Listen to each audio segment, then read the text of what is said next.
ఆదిత్యం ప్రేక్ష హృష్టాత్మా పరం హర్షమవాప్తవాన్ రావణం ప్రేక్ష హృష్టాత్మా ఆదిత్యం ప్రేక్ష జప్త్వేదం పరం హర్షమవాప్తవాన్ రావణం ప్రేక్ష హృష్టాత్మా జయార్థం సముపాగమతు అని ఆదిత్య హృదయం ముగిస్తూ రాశాడు వాల్మీకి. ఆదిత్య హృదయం చదవక ముందు యుద్ధం కోసం నిలబడిన మామూలు మనిషిలా ఉన్నట్ట. ఆదిత్య హృదయం చదివాక జయం కోసం నిలబడిన వాడిలా ఉన్నట్ట.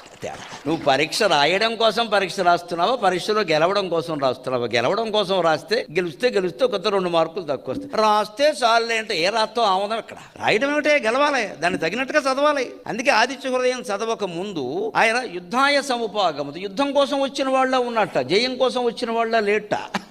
వాల్మీకి పదప్రయోగం. మనకు నీరసం వచ్చినప్పుడు రామకృష్ణ మఠానికి వచ్చి పరమహంస ముందు నిలబడి రామకృష్ణుని జపం చేసినా స్తోత్రం చదివినా 10 నిమిషాల్లో ఉత్తేజం వస్తుంది, 10 నిమిషాల్లో ఉత్తేజం వస్తుంది. అందుకోసం రావాలి. ఆత్మహత్యలు చేసుకోవడం, రోడ్డు మీద పడి ఆడవడం కాదు ఇక్కడ. దేవుడు